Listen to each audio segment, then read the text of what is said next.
সুপ্রিয় খামারি ভাইরা, আশা করি আপনারা সবাই ভালো আছেন এবং বৈজ্ঞানিক পদ্ধতিতে বিভিন্ন জাতের ক্যাটফিশ এবং কার্প জাতীয় মাছ পুকুরের মধ্যে অধিক ঘনত্বে চাষ করে আসতেছেন। আমরা আজকে একটি খুবই গুরুত্বপূর্ণ বিষয় নিয়ে কথা বলবো, সেটা হলো অধিক ঘনত্বে পুকুরের মধ্যে মাগুর মাছ চাষ।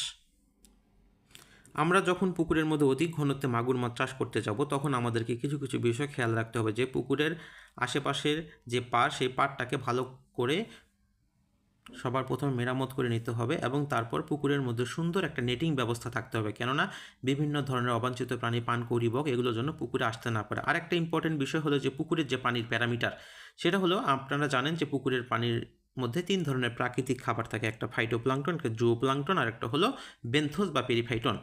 এখন পুকুরের পানির প্রাকৃতিক খাবারকে সঠিক রাখতে হবে এবং পাশাপাশি পুকুরের পানির পিএইচ এবং ক্ষতিকারক যে সকল অ্যামোনিয়া, হাইড্রোজেন সালফাইড এবং নাইট্রাস গ্যাস আছে কিনা সেটা সুন্দর করে খেয়াল করতে হবে, কেননা পুকুরের পানির পিএইচের সাথে পুকুরের যে আপনার ডিজলভ অক্সিজেন তার একটা সম্পর্ক আছে। যদি পুকুরের পানির পিএইচ সঠিক না থাকে, তাহলে কিন্তু পুকুরের মধ্যে ডিজলভ অক্সিজেনের লেভেলটা সঠিক থাকবে না। এই পিএইচ এবং অ্যামোনিয়াকে সবার প্রথমে ভালো করে খেয়াল করতে হবে এবং পুকুরে 15 দিন পর পর পিএইচ এবং অ্যামোনিয়া পরীক্ষা করে দেখতে হবে যে সঠিক আছে কি না।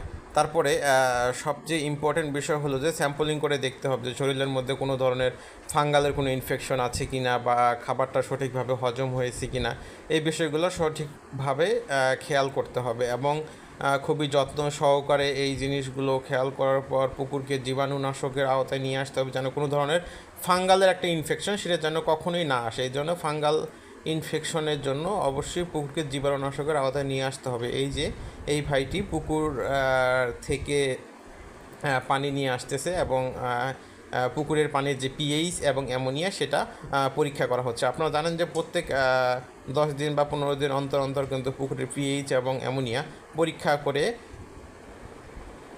অবশ্যই দেখতে হবে এবং মাছের শরীরে কোনো ধরনের কোনো ইনফেকশন আছে কিনা এই জিনিসটাও খেয়াল করতে হবে। আর আপনারা যদি এই বিষয়গুলো খেয়াল করে চলেন এবং সঠিকভাবে খাবার প্রদান করেন, তাহলে আপনারা সুন্দরভাবে মাগুর মাছ চাষ করতে পারবেন। ধন্যবাদ, ভালো থাকবেন।